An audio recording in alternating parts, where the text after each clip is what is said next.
بسم الله الرحمن الرحيم. الحمد لله نحمده ونستعينه ونستغفره ونعوذ بالله من شرور أنفسنا ومن سيئات أعمالنا. من يهده الله فلا مضل له ومن يضلله فلا هادي له، وأشهد أن لا إله إلا الله وحده لا شريك له، وأشهد أن محمدا عبده ورسوله. قال الله تبارك وتعالى في كلامه المجيد: فأعوذ بالله السميع العليم من الشيطان الرجيم. بسم الله الرحمن الرحيم. يا أيها الناس اتقوا ربكم الذي خلقكم من نفس واحدة وخلق منها زوجها وبث منهما رجالا كثيرا ونساء، واتقوا الله الذي تساءلون به والأرحام، إن الله كان عليكم رقيبا. يا أيها الذين آمنوا اتقوا الله حق تقاته ولا تموتن إلا وأنتم مسلمون. يا أيها الذين آمنوا اتقوا الله وقولوا قولا سديدا يصلح لكم أعمالكم ويغفر لكم ذنوبكم، ومن يطع الله ورسوله فقد فاز فوزا عظيما. أما بعد، فإن خير الحديث كتاب الله، وخير الهدي هدي محمد صلى الله عليه وسلم، وشر الأمور محدثاتها، وكل محدثة بدعة، وكل بدعة ضلالة، وكل ضلالة في النار. فأعوذ بالله السميع العليم من الشيطان الرجيم. بسم الله الرحمن الرحيم. وكذلك أخذ ربك إذا أخذ القرى وهي ظالمة إن أخذه عليم شديد. رب اشرح لي صدري ويسر لي أمري واحلل عقدة من لساني يفقه قولي. رب زدني علما. ہر قسم کی تعریف و توصیف، بڑائی و بزرگی، عزت و کبریائی، شان و شوکت اور تمام طرح کی رفعت و بلندی اللہ جل شانہ کے لیے لائق و سزاوار ہے، جو پوری کائنات کا خالق و مالک، مدبر و کارساز، مربی و پالنہار، نگران و نگہبان ہے۔ بے شمار درود و سلام نازل ہوں اس کے تمام انبیاء علیہ السلام پر، بالخصوص نبی آخر الزمان احمد مصطفیٰ رسول مصطفیٰ حضرت محمد الرسول اللہ صلی اللہ علیہ وبارک وسلم پر، جن کا نام نامی اس میں گرامی حضرت محمد الرسول اللہ صلی اللہ علیہ وبارک وسلم، جن کی ذات مبارکہ و مطہرہ و مقدسہ کو اللہ رب العزت نے اس کائنات کے اندر اپنا آخری نبی، آخری رسول اور آخری پیامبر بنا کر مبعوث فرمایا۔ اللہم صلی علی محمد وعلی آل محمد كما صليت على إبراهيم وعلى آل إبراهيم إنك حميد مجيد اللهم بارك على محمد وعلى آل محمد كما باركت على إبراهيم وعلى آل إبراهيم إنك حميد مجيد۔ خطبہ مسنونہ کے بعد قرآن کریم کی ایک آیت کریمہ آج کے خطبہ جمعہ کی مناسبت سے میں نے آپ حضرات کے سامنے پڑھی ہے۔ اس صورت کا تعلق سورہ ہود آیت نمبر 11 سے ہے، اور اس آیت کے اندر اللہ تبارک و تعالی نے ظالموں کے انجام کا تذکرہ کیا ہے۔ ظاہر بات ہے اس کائنات کا خالق اور مالک صرف اور صرف اللہ تبارک و تعالی ہے، اور اللہ تبارک و تعالی اس حیثیت سے کہ اس کائنات کا خالق و مالک ہے، وہ اس چیز کو روا نہیں سمجھتا کہ کوئی اس کی کاریگری کے اندر اپنا اختیار جتائے یا اس کے مخلوق کے اوپر کسی بھی قسم کا ظلم اور زیادتی کرے۔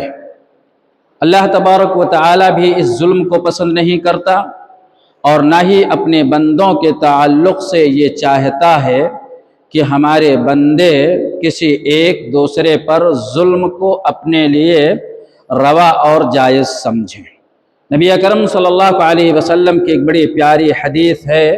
حدیث قدسی، کہ اللہ کے نبی صلی اللہ علیہ وسلم فرماتے ہیں کہ اللہ رب العزت نے فرمایا انی حرمت الظلم علی نفسی، میں نے اپنی ذات پر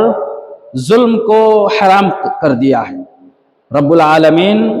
جو پوری کائنات کا خالق و مالک ہے، اور اس کائنات کے اندر تصرف کرنے کا سارا اختیار صرف اور صرف اللہ تبارک و تعالی کو ہے،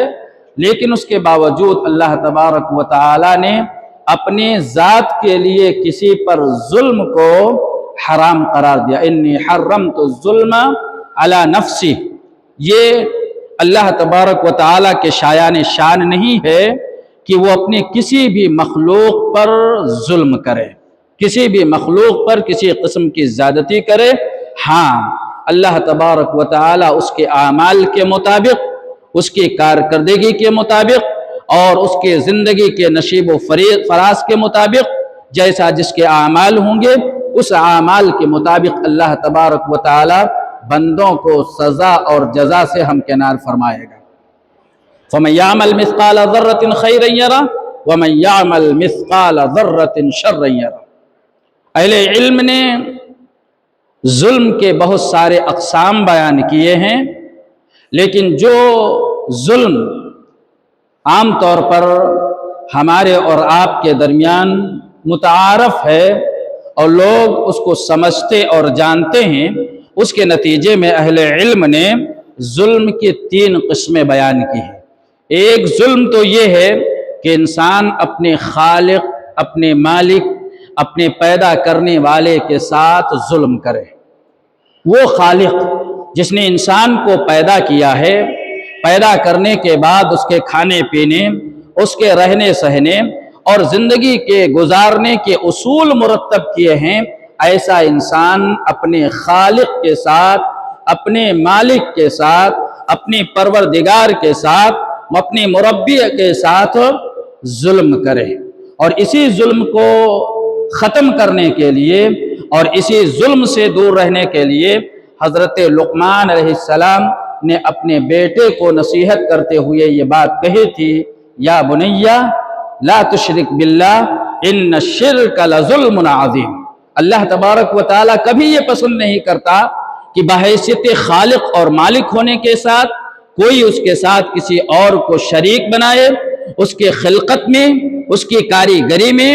اور دنیا کے اندر جو نظام چلا رہا ہے اللہ تبارک و تعالی، اس نظام کے اندر کوئی شریک اور ساجی ہو، اللہ تبارک و تعالی اس چیز کو کبھی پسند نہیں کرتا۔ اسی لیے بیٹے کو نصیحت کرتے ہوئے لقمان حکیم نے کہا تھا، یا بنیا لا تشرک باللہ ان الشرک لظلم عظیم، اے میرے بیٹے تم اللہ تبارک و تعالی کے ساتھ کسی کو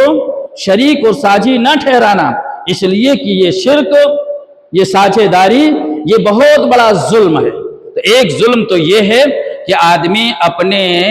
خالق کے ساتھ، اپنے پیدا کرنے والے کے ساتھ، اپنے مالک کے ساتھ اور اپنے روزی رساں کے ساتھ، جو اس کو روزی پہنچاتا ہے، جو اس کے کھانے پینے کا انتظام کرتا ہے، رہنے سہنے کا انتظام کرتا ہے، حاجات اور ضروریات کی تکمیل کے اصلی اسباب مہیا کرتا ہے، آدمی اس کے ساتھ شرک کرے یا اس کے ساتھ ظلم کرے، یہ ہے پہلی قسم۔ اور دوسری قسم یہ ہے کہ ایک انسان اپنی طرح کے انسانوں پر، اپنی طرح کے جان رکھنے والوں پر ظلم کرے۔ انسان پر ظلم کرے، اپنے بھائی پر ظلم کرے، اپنے بہن پر ظلم کرے، اپنے رشتہ داروں پر ظلم کرے، اپنے خاندان کے افراد پر ظلم کرے، اپنے جیسے لوگوں پر ظلم کرے، یہ ظلم کی دوسری قسم ہے۔ اور اس کے اندر وہ سارے جاندار بھی شامل ہیں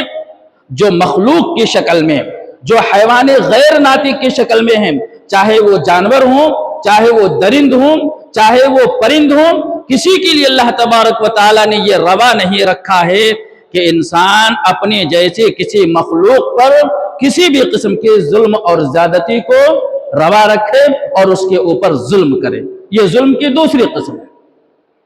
اور تیسری قسم جو بتائی ہے وہ کہ انسان اپنے ذات پر ظلم کرے، اپنے آپ پر ظلم کرے۔ اللہ تبارک و تعالیٰ نے اس سے بھی منع فرمایا ہے، شریعت نے ہمیں اور آپ کو اس سے بھی روکا ہے کہ کوئی انسان اپنی زندگی سے اکتا کر، اپنی زندگی سے مایوس ہو کر وہ اپنی ذات پر بھی کسی قسم کا ظلم نہ۔ آج بہت سارے لوگ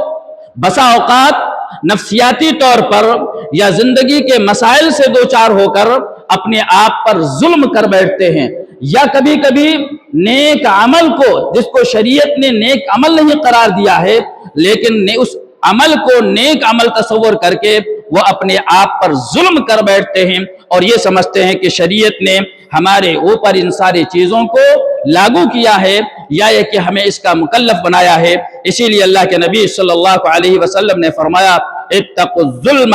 فإن الظلم ظلمات یوم القیامہ، تم ظلم سے بچتے رہو، کسی بھی قسم کی زیادتی سے اپنے آپ کو دور رکھو، اس لیے کہ حشر کے میدان میں ظالموں کے لیے کسی قسم کی کوئی روشنی نہیں ملے گی۔ حشر کا میدان ایسے ظالموں کے لیے بڑا ہی تاریک ہوگا، اور اس تاریک میدان کے اندر ظالموں کو، ظلم کرنے والوں کو کسی بھی قسم کی روشنی نہیں مل پائے گی۔ اور لوگوں کے لیے جو اس ساری خصلتوں سے، بری خصلتوں سے اپنے آپ کو معمون اور محفوظ رکھے ہوں گے، اللہ تبارک و تعالی ان کو روشنی عطا فرمائے گا۔ لیکن ظالمین کو جو کسی ناحیے سے، چاہے وہ اپنے نفس پر ظلم کیے ہوں گے یا اپنے جیسے انسانوں پر ظلم کیے ہوں گے، یا رب العالمین کے ساتھ ظلم کا رویہ اختیار کیا ہوگا، اس کے ساتھ شرک کر کے، اس کی عبادت اور بندگی میں دوسروں کو شریک کر کے ظلم کیا ہوگا، ایسے ظالموں کے لیے اللہ تبارک و تعالی کسی بھی قسم کی روشنی کو عنایت نہیں کرے گا۔ میرے بھائیوں، ظلم کی قباحت اتنی خطرناک ہے، اتنی خطرناک ہے کہ اللہ کے نبی صلی اللہ علیہ وسلم نے حضرت معاذ بن جبل رضی اللہ تعالی عنہ کو، جب اللہ کے نبی صلی اللہ علیہ وسلم حضرت معاذ بن جبل رضی اللہ تعالی عنہ کو یمن کی طرف روانہ کر رہے تھے، جہاں دعوت و تبلیغ کی ضرورت تھی، جہاں ایک ایسے عالم دین کی اور ایک ایسے شریعت کے معلومات رکھنے والے کی ضرورت تھی، جہاں جا کر وہ اللہ تبارک و تعالیٰ کے پیغام کو عام کریں، رسول اللہ صلی اللہ علیہ وسلم کی سنت کو عام کریں۔ جب اہل یمن نے نبی اکرم صلی اللہ علیہ وسلم سے یہ پیغام بھیجا، آپ کو یہ پیغام بھیجا کہ اللہ کے نبی صلی اللہ علیہ وسلم، ہمارے پاس ایک ایسے عالم دین کی ضرورت ہے، ایک ایسے شخص کی ضرورت ہے جو ہمارے زمینی طور پر ہمارے درمیان رہ کر وہ ہمارے درمیان دعوت و تبلیغ کا کام کر سکے، لوگوں کو کتاب و سنت سے جوڑ سکے، اللہ اس کے رسول صلی اللہ علیہ وسلم کے پیغام کو ہمارے اندر عام کر سکے۔ تو صحابہ کرام رضی اللہ عنہم اجمعین میں سے جس ذات گرامی پر اللہ کے نبی صلی اللہ علیہ وسلم کی نظر جا کر رکتی ہے وہ حضرت معاذ بن جبل رضی اللہ تعالی عنہ۔ معاذ بن جبل کو تیار کیا اور ان کو بتایا کہ تم یمن کی طرف دعوت کا کام کرنے کے لیے جا رہے ہو، اور وہ یمن اور اس معاذ بن جبل رضی اللہ عنہ کی خوش نصیبی کو دیکھیں کہ اللہ کے نبی صلی اللہ علیہ وسلم بذات خود ان کو روانہ کرنے کے لیے اپنے شہر اور اپنے علاقے اور بستی سے نکلتے ہیں اور اپنی بستی سے ان کو روانہ کرتے ہیں، اور روانہ کرتے وقت ایک پیغام دے کر جاتے ہیں۔ وہ پیغام آج ہمیں بھی اس پیغام پر عمل کرنے کی ضرورت ہے کہ جب ہم اپنے کسی بھائی کو کسی مقام پر رخصت کریں، کسی جگہ ہمارا کوئی بھائی جانے لگے، تو ہمیں اسے اچھی نصیحت کرنی چاہیے، اچھی نصیحت کرنی چاہیے، اللہ کا تقوی اختیار کرنے کی نصیحت کرنی چاہیے، اللہ کا خوف اپنے دل کے اندر پیدا کرنے کی نصیحتیں کرنی چاہیے، اور رسول اللہ صلی اللہ علیہ وسلم کے اصول و ضوابط پر اپنی زندگی کو گزارنے کی نصیحت کرنی چاہیے۔ معاذ بن جبل رضی اللہ تعالی عنہ اللہ کے نبی صلی اللہ علیہ وسلم سے رخصت ہو رہے ہیں۔ اللہ کے نبی صلی اللہ علیہ وسلم نے فرمایا، اے معاذ تم یمن کی طرف جا رہے ہو، یمن کی طرف جا رہے ہو سکتا ہے تم یمن سے واپسی کے بعد اس شہر مکہ کے اندر، اس شہر مدینہ کے اندر واپس آؤ، مدینہ کے گلیوں سے تمہاری ملاقات ہو، مدینہ کے در و دیوار سے تمہاری ملاقات ہو، یہاں کے لوگوں سے تمہارا ملنا جلنا ممکن ہے، لیکن ہو سکتا ہے کہ ہماری اور تمہاری ملاقات نہ ہو سکے۔ نبی اکرم صلی اللہ علیہ وسلم نے معاذ بن جبل رضی اللہ تعالی عنہ سے کہا کہ جس وقت تم یہاں مدینہ واپس ہوگے، ہو سکتا ہے مدینہ کے در و دیوار اور وہاں کے رہنے والے لوگوں سے تمہاری ملاقات ہو جائے، لیکن آپ نے اشارہ کیا کہ ممکن ہے کہ ہماری اور تمہاری ملاقات نہ ہو سکے۔ یہ سن کر اللہ کے نبی صلی اللہ علیہ وسلم کی زبان مبارک سے معاذ بن جبل رضی اللہ تعالی عنہ کے آنکھوں میں آنسو آ گئے، آپ دیدہ ہو گئے۔ اللہ کے نبی صلی اللہ علیہ وسلم نے پوچھا، اے معاذ کیوں رو رہے ہو؟ کہا اللہ کے نبی صلی اللہ علیہ وسلم آپ کی باتوں سے ایسا معلوم ہوتا ہے کہ جب ہم مدینہ واپس آئیں گے، یمن سے ہماری واپسی ہوگی، اس وقت اللہ کے رسول صلی اللہ علیہ وسلم شاید آپ اس دنیا کے اندر موجود نہیں رہیں گے، آپ کی جدائی کے غم میں، آپ کی فرقت کے غم میں ہم رو رہے ہیں۔ تو اللہ کے نبی صلی اللہ علیہ وسلم نے فرمایا، اے معاذ رونے کی ضرورت نہیں ہے، ان اول الناس بی المتقون حیث کانوا ما کانوا۔ اللہ اے معاذ ابن جبل، آج اگر تمہاری میری ملاقات ہو پائے یا نہ ہو پائے، لیکن ہم میں سے جو متقی اور پرہیزگار ہیں، جو لوگوں میں سب سے اولا اور افضل ہوں گے، وہ کل قیامت کے دن ہم سے ضرور ملاقات کریں گے۔ ایسے موقع پر اللہ کے نبی صلی اللہ علیہ وسلم نے حضرت معاذ بن جبل رضی اللہ تعالی عنہ کو نصیحت کرتے ہوئے کہا تھا کہ اے معاذ بن جبل، تم یمن میں جا رہے ہو، وہاں ایسے لوگوں سے ملاقات ہوگی، ہو سکتا ہے کہ ان کا مزاج تمہارے مزاج سے ملنے نہ پائے، ہو سکتا ہے کہ ان کی فکر تمہارے فکر سے ملنے نہ پائے، ان کے طور طریقے، ان کے رہنے کا طرز عمل، یہ ساری چیزیں مختلف ہوں۔ ایسے لوگوں کا خیال کرنا اور ان کے اوپر کسی بھی قسم کا ظلم نہ ہونے پانا۔ معاذ ابن جبل کو ایک بڑے مہم کی طرف بھیج رہے ہیں، اس کے باوجود اللہ کے نبی صلی اللہ علیہ وسلم معاذ ابن جبل رضی اللہ تعالی عنہ کو کہہ رہے ہیں کہ دیکھو اپنے ماتحتین کے لوگوں پر، اپنے رعایا پر، اپنے ہاتھ تلے کام کرنے والوں پر کسی بھی قسم کا ظلم نہ ہونے پائے، اس لیے کہ ظلم یہ بڑا خطرناک ظلم ہے، بڑا خطرناک جرم ہے۔ اللہ کے نبی صلی اللہ علیہ وسلم نے ایک عظیم الشان اور محترم بالشان صحابی رسول کو، عظیم المرتبت صحابی رسول کو یہ تلقین کر رہے ہیں اور یہ پیغام دے رہے ہیں کہ ظلم کبھی بھی تمہارے لیے روا اور درست نہیں ہونی چاہیے۔ یہ تو اور بات، اللہ کے نبی صلی اللہ علیہ وسلم کی بڑی پیاری حدیث ہے جس کو سعید بن زید بن عمر بن نفیل رضی اللہ تعالی عنہ کے بارے میں آتا ہے۔ سعید بن زید یہ بڑے جلیل القدر صحابی رسول ہیں، عشرہ مبشرہ میں سے ہیں، اور عمر بن خطاب رضی اللہ تعالی عنہ کے سگے بہنوئی ہیں۔ سعید بن زید بن عمر بن نفیل یہ اس زمانے کے صحابی رسول ہیں، اس وقت انہوں نے اسلام قبول کیا تھا جب مکہ میں ابھی چند ہی لوگوں نے اسلام قبول کیا تھا۔ آپ مسلمانوں کی تعداد ابھی مختصر اتنی تھی کہ انگلی کے دانوں پوروں پر گنا جا سکتا تھا۔ حضرت زید بن عمر بن نفیل رضی اللہ تعالی عنہ نے اسلام قبول کیا، جو حضرت فاطمہ رضی اللہ تعالی عنہ کے شوہر گرامی تھے اور حضرت عمر بن خطاب رضی اللہ تعالی عنہ کے سگے بہنوئی تھے۔ ایک مرتبہ حضرت زید بن عمر بن نفیل کے خلاف نبی اکرم صلی اللہ علیہ وسلم کی خدمت میں اور اسی طریقے سے مدینہ منورہ میں اروا نامی ایک خاتون نے ان کے خلاف ایک مقدمہ دائر کر دیا۔ اس زمانے کا حاکم جو تھا وہ مروان تھا، مدینے کا حاکم یہ مروان نامی ایک حاکم تھا۔ مروان کے دربار میں یہ صحابی رسول جو حضرت عمر رضی اللہ تعالی عنہ کے سگے بہنوئی ہیں، ان کے خلاف مروان کے دربار میں مقدمہ دائر کیا گیا، اور دائر کرنے والی کون تھی؟ اروا نامی ایک خاتون تھی۔ اس نے جا کر کہا کہ اے حاکم وقت، عمر بن خطاب رضی اللہ تعالی عنہ کے بہنوئی نے میرے زمین کو، ایک بالشت زمین کو قبضہ کر لیا ہے، میرے زمین پر قبضہ کر لیا ہے۔ مقدمہ دائر کرنے والی کون؟ ایک خاتون ہے جو ابھی مسلمان نہیں ہے، اور کس کے خلاف مقدمہ دائر کر رہی ہے؟ اس صحابی رسول کے خلاف مقدمہ دائر کر رہی ہے جو عمر بن خطاب رضی اللہ تعالی عنہ کے سگے بہنوئی ہیں۔ بادشاہ وقت نے، حکمران وقت نے بلایا، زید بن عمر بن نفیل کو بلایا اور کہا کہ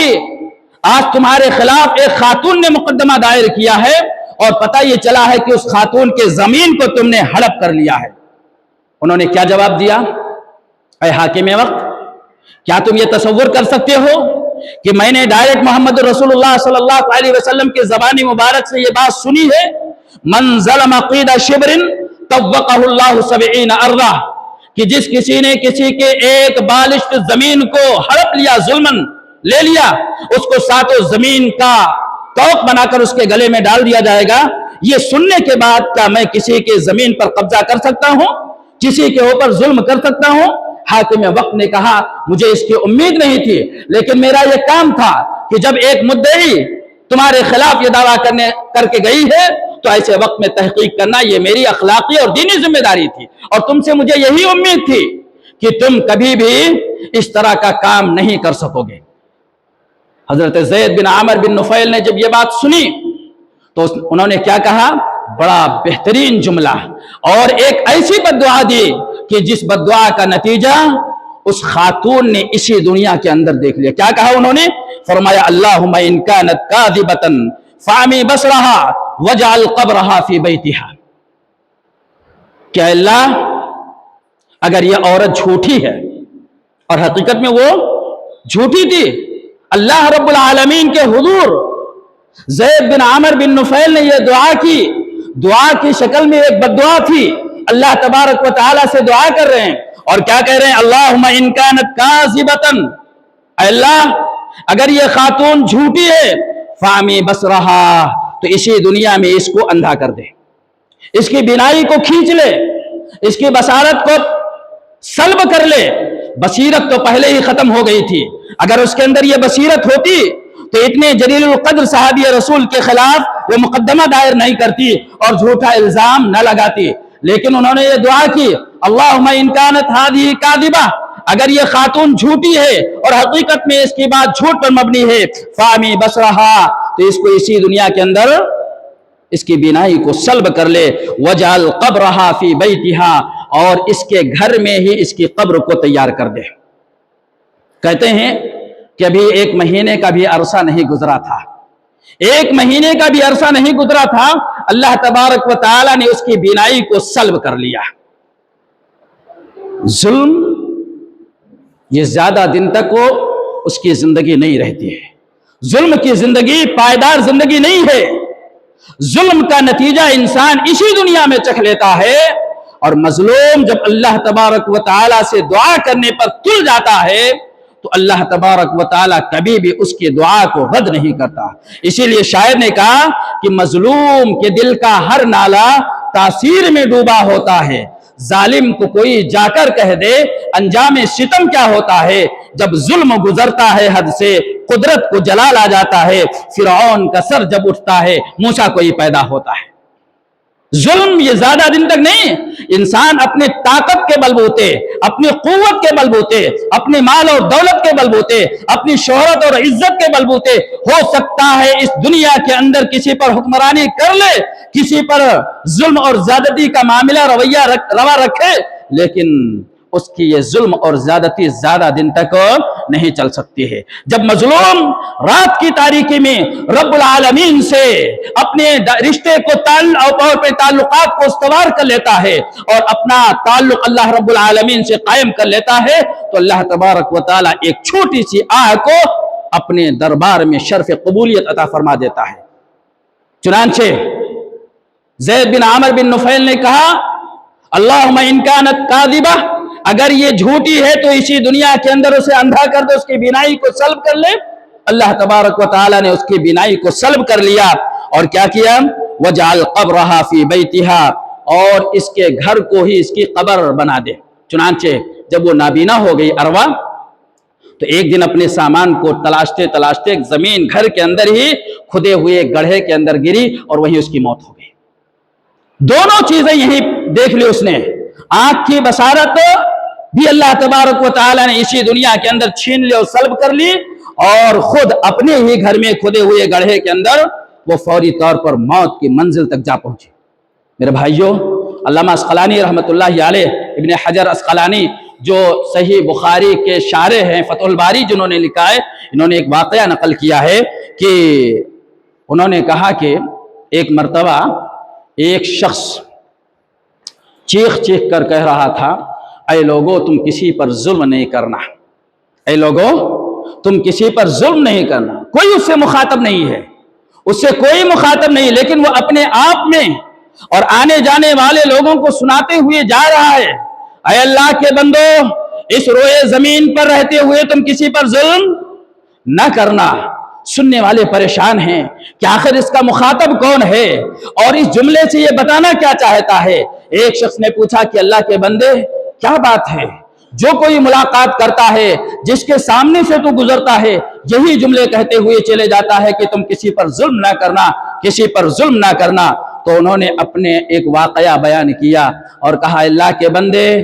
میں مچھیرا تھا، مچھلیوں کو پکڑنے والا تھا، مچھلیوں کو تالاب سے نکال کر میں اپنے بچوں کے کھانے پینے کا انتظام کیا کرتا تھا۔ مچھلی ملتی تھی، اس کو لوگوں سے بیچتا، جو رقم حاصل کرتا، اس رقم کے ذریعہ سے میں اپنے بال بچوں کی پرورش کر رہا تھا۔ ایک دن میں نے تالاب سے مچھلی نکالی، ایک دن تالاب سے مچھلی نکالی، اتنے میں ایک طاقت و قوت والا انسان جو کڑیل نوجوان تھا، جس کے اندر ابھی طاقت و قوت موجود تھی، وہ آدمی آیا اور مجھ سے اس مچھلی کا مطالبہ کیا۔ میں نے کہا، میں یہ مچھلی بیچ کر اپنے بال بچوں کی پرورش کرتا ہوں، یہ مچھلی تیرے حوالے نہیں کر سکتا۔ لیکن اس نے میری ایک بات نہ سنی، نہ تو مچھلی کی رقم دیا اور نہ ہی مجھے دوسروں سے فروخت کرنے کی اجازت دی۔ اس نے ظلمن میری اس مچھلی کو لے لیا، ظلمن اس مچھلی کو چھین لیا۔ میں نے اللہ تبارک و تعالی سے دعا کی کہ اے اللہ، میں اس روئے زمین پر کمزور ہوں، میرے ہاتھوں کے اندر اتنی طاقت نہیں ہے کہ میں اپنی طاقت کے بلبوتے اس سے اپنے سامان کو چھین سکوں، لیکن اے اللہ، اس طاقتور انسان کے سامنے تیری طاقت کہیں زیادہ بڑی ہے، تو جو چاہے کر سکتا ہے۔ اے اللہ، تو اپنی طاقت کے بلبوتے اس آدمی کا انتقام لے لے، بدلہ لے لے۔ چنانچہ میں نے میری زبان سے یہ الفاظ نکلے، چنانچہ وہ شخص ابھی میری مچھلیوں کو لے کر آگے بڑھا تھا، تھوڑی دور پر پہنچتا ہے، وہ مچھلی اس کے ہاتھ کی انگلی پر کاٹ لیتی ہے اور اس کے کاٹنے سے مچھلی کا زہر، حالانکہ مچھلی کے کاٹنے میں اتنا زہر نہیں ہوتا، لیکن اس آدمی کی بددعا کا نتیجہ دیکھیں، مچھلی نے اس کی انگلی پر کاٹ لی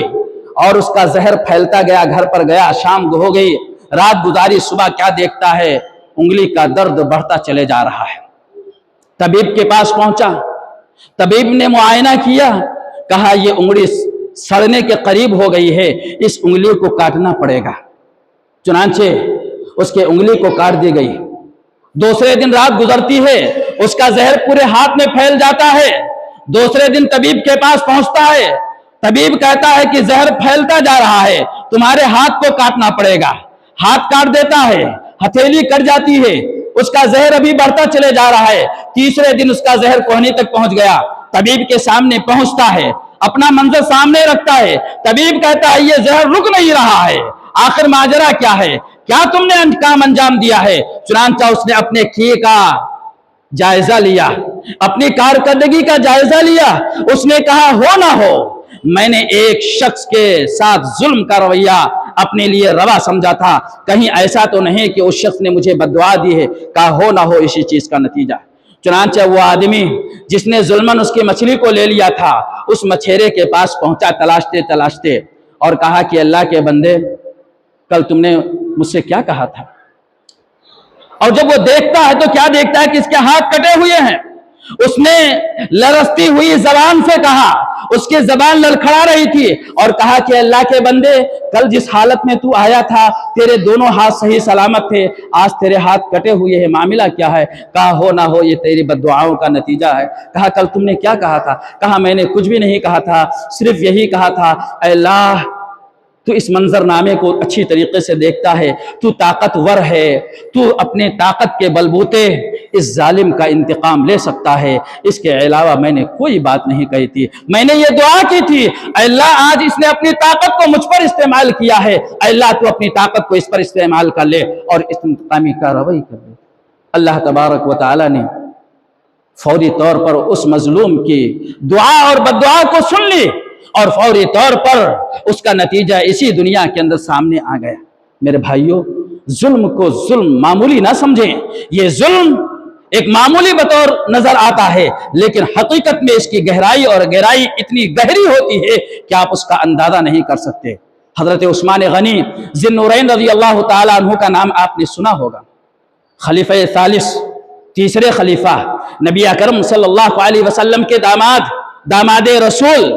جن کے بارے میں اللہ کے نبی صلی اللہ علیہ وسلم نے بڑی بڑی خوشخبریاں دی ہیں، جنت کی خوشخبری اسی دنیا کے اندر دی ہے۔ ظالم کیسے انتقام، اللہ تبارک و تعالی ظالموں کا انتقام کیسے لیتا ہے، یہی حضرت عثمان غنی رضی اللہ تعالی عنہ، جب ان کو سبائیوں نے چاروں طرف گھیر لیا۔ علامہ ابن سیرین رحمت اللہ علیہ نقل کرتے ہیں کہ ایک بار وہ خانہ کعبہ کا طواف کر رہے تھے، خانہ کعبہ کا چکر لگا رہے تھے، تو اس دوران دیکھا کہ ایک آدمی خانہ کعبہ کا ان کے سامنے چکر لگا رہا ہے، سامنے چل رہا ہے اور یہ دعا کر رہا اللہم اغفر لی، اللہم اغفر لی، اللہم اغفر لی، اللہ تو مجھے معاف کر دے، تو مجھے معاف کر دے، تو مجھے معاف کر دے، وَإِنِّي أَعْلَمُ أَلَّا تَغْفِرَ لِي، اور میں یہ بھی جانتا ہوں کہ اللہ تو مجھے معاف نہیں کرے گا۔ چکر لگا رہا ہے، اللہ سے دعا کر رہا ہے، حالانکہ نبی کریم صلی اللہ علیہ وسلم نے فرمایا جب آپ اللہ سے دعا کریں تو پورے عزم کے ساتھ دعا کریں کہ اللہ تبارک و تعالی آپ کی دعاؤں کو قبول کر لے۔ اللہ سے نا امید نہ ہو، جو دعا کرے امید کے ساتھ دعا کریں، نا امیدی یہ کفر ہے۔ اللہ کے نبی صلی اللہ علیہ وسلم نے یہ ہمیں تعلیم دی ہے، لیکن محمد بن سیرین رحمت اللہ علیہ کہتے ہیں وہ آدمی خانہ کعبہ کا چکر لگا رہا ہے، طواف کر رہا ہے، ایک طرف وہ اللہ سے اپنے گناہوں کی مغفرت کی التجا اور درخواست بھی کر رہا ہے، اور دوسری طرف اقرار کر رہا ہے کہ اللہ میں جانتا ہوں کہ تو میری گناہوں کو معاف کرنے والا نہیں ہے۔ محمد بن سیرین رحمت اللہ علیہ کو بڑا تعجب ہوا اور کہا کہ اللہ کے بندے تو اتنی نا امیدی کے ساتھ دعائیں کرتا ہے، تجھ کو تو ہونا یہ چاہیے کہ اللہ سے عزم کے ساتھ دعا کر اور اللہ تیرے دعاؤں کو معاف کرنے والا، گناہوں کو معاف کرنے والا اور دعاؤں کو قبول کرنے والا ہے، ماجرا کیا ہے؟ تو اس شخص نے اپنا واقعہ بیان کیا۔ اللہ اکبر، کیا کہا اللہ کے بندے حضرت عثمان غنی رضی اللہ تعالی عنہ کے خلاف جب تحریک چل رہی تھی، آپ کے خلاف پروپیگنڈے ہو رہے تھے، اس وقت میں نے نظر مانی تھی کہ اگر عثمان غنی ذی النورین رضی اللہ تعالی عنہ کو شہید کر دیا گیا، ان کو قتل کر دیا گیا، تو ان کے چہرے پر میں ایک جھاپڑ رسید کروں گا۔ اللہ اکبر، عثمان غنی جن کو اللہ کے رسول نے جنت کی بشارت دی، جلیل القدر صحابی کو یہ تکلیف دینے کی، مارنے کی نیت مانی تھی، اس شخص نے کہا اس وقت میں نے نیت مانی تھی کہ اگر عثمان غنی ذی النورین رضی اللہ تعالیٰ عنہ کو شہید کیا گیا تو میں ان کے چہرے پر ایک جھاپڑ رسید کروں گی۔ چنانچہ جب سبائیوں نے ان کو شہید کر دیا، ان کا جنازہ ان کے اہل خانہ حضرت نائلہ رضی اللہ تعالیٰ عنہ کے گھر میں رکھا گیا، لوگ باری باری آ کر ان کے چہرے کو دیکھ کر جا رہے ہیں، میں نے دیکھا کہ پورا کمرہ خالی ہے۔ اس وقت میں بھی دیکھنے کی غرض سے اپنے چہرے پر پردہ ڈالتے ہوئے حضرت عثمان غنی رضی اللہ تعالی عنہ کے جنازے کے پاس پہنچا، چہرے سے چادر کو ہٹایا اور ایک جھاپڑ رسید کیا حضرت عثمان ابن عفان رضی اللہ عنہ کے چہرے پر۔ اللہ اکبر! کس کے چہرے پر؟ عثمان غنی رضی اللہ تعالی عنہ کے چہرے پر۔ آج ہمارے نزدیک مرنے والوں کی اتنی تعظیم اور اتنی قدر کہ اللہ کے نبی صلی اللہ علیہ وسلم نے فرمایا کہ تم جب جنازہ لے کر بھی چلو تو آہستہ آہستہ چلو، تاکہ مرنے والے کو کسی قسم کی کوئی تکلیف ہونے نہ پائے۔ آہستہ لے کر چلنے کی نبی کریم صلی اللہ علیہ وسلم نے ہمیں اور آپ کو حکم دیا ہے، اس کے تکریم کا حکم دیا ہے، اس کی تعظیم کا ہمیں حکم دیا ہے۔ یہاں پر حضرت عثمان رضی اللہ تعالی عنہ کے چہرے مبارک پر ایسا شخص جھاپڑ رسید کرتا ہے اور اندر سے حضرت نائلہ رضی اللہ تعالی عنہ یہ سارا منظرنامے کو دیکھ رہی ہے، دیکھ کر فرمایا کہ اے اللہ کے دشمن، اے اللہ کے دشمن، تو کس ذات گرامی کے چہرے پر اپنے تھپڑ کو رسید کر رہا ہے؟ یہ وہ ذات گرامی ہے کہ جن کے آنے پر محمد رسول اللہ صلی اللہ علیہ وسلم اپنے کپڑے کو سیدھا کر لیا کرتے تھے۔ یہ وہ ذات گرامی ہے جن کے آمد پر اللہ کے نبی صلی اللہ علیہ وسلم بستر سے اٹھ جایا کرتے تھے۔ یہ وہ ذات گرامی ہے جن کے بارے میں اللہ کے نبی صلی اللہ علیہ وسلم نے کہا تھا کہ اگر ہمارے پاس ان دو بیٹیوں کے علاوہ اور بیٹی ہوتی تو میں ان کا نکاح حضرت عثمان غنی رضی اللہ تعالیٰ عنہ کے ساتھ کر دیتا۔ آج تو ان کے چہرے پر جھاپڑ رسید کر رہا ہے، اللہ تجھے اسی دنیا کے اندر انتقام سے دوچار کر دے اور تجھے اپنی رحمت سے دور کر دے، اللہ کبھی بھی تیری دعا کو قبول نہ فرمائے۔ جب کہتے ہیں مجھے ہوش آیا، آج مجھے اسی چیز کا ڈر ہے کہ جس طرح سے نائلہ نے میرے خلاف بددعا کی تھی، کہیں اللہ تبارک و تعالی میری دعاؤں کو قبول نہ کرے۔ اس لیے میں اللہ سے دعا کر رہا ہوں اور یہ نا امیدی کا اظہار کر رہا ہوں کہ میرا ظلم اس قدر شدید ظلم ہے کہ میں نہیں امید رکھتا کہ اللہ تبارک و تعالی اس کو معاف کرے گا۔ میرے بھائیوں، اس ظلم کو معمولی ظلم نہ سمجھے، ظلم چھوٹا ہو یا بڑا، اپنے ساتھ ہو یا غیروں کے ساتھ ہو، اپنی ذات کے ساتھ ہو یا اپنے گھر کے لوگوں کے ساتھ ہو، ظلم کو معمولی نہ سمجھیں۔ یاد رکھیے اس ظلم کا بدلہ کبھی اللہ تبارک و تعالی اسی دنیا کے اندر دے دیتا ہے اور کبھی آخرت کے اندر مؤخر کر دیتا ہے، لیکن کبھی بھی آپ اس سے چھٹکارا نہیں پا سکتے ہیں۔ اللہ سے دعا کریں کہ اللہ کے نبی صلی اللہ علیہ وسلم نے جو دعا کی ہے اس دعا کی روشنی میں، اور اللہ تبارک و تعالی نے جو فرمایا ہے انی حرمت الظلم علی نفسی فلا تظالموا، اے لوگوں جب اللہ کے لیے ظلم روا نہیں ہے تو بندوں کے لیے جائز نہیں ہے کہ وہ اپنے جیسے لوگوں کے ساتھ کسی قسم کا ظالمانہ عمل انجام دے۔ اللہ سے دعا کرو کہ اللہ تبارک و تعالی ہمیں اس بری خصلت سے معمون اور محفوظ رکھے، زبانی طور پر یا دیگر حرکات و سکنات کے ذریعہ ہم کو، آپ کو، سارے لوگوں کو، مرد کو، عورت کو، سارے لوگوں کو اس بدترین عمل سے معمون اور محفوظ رہنے کی توفیق عطا فرمائے۔ آمین۔ اقول قولی ھذا واستغفر اللہ لی ولکم ولسائر المسلمین۔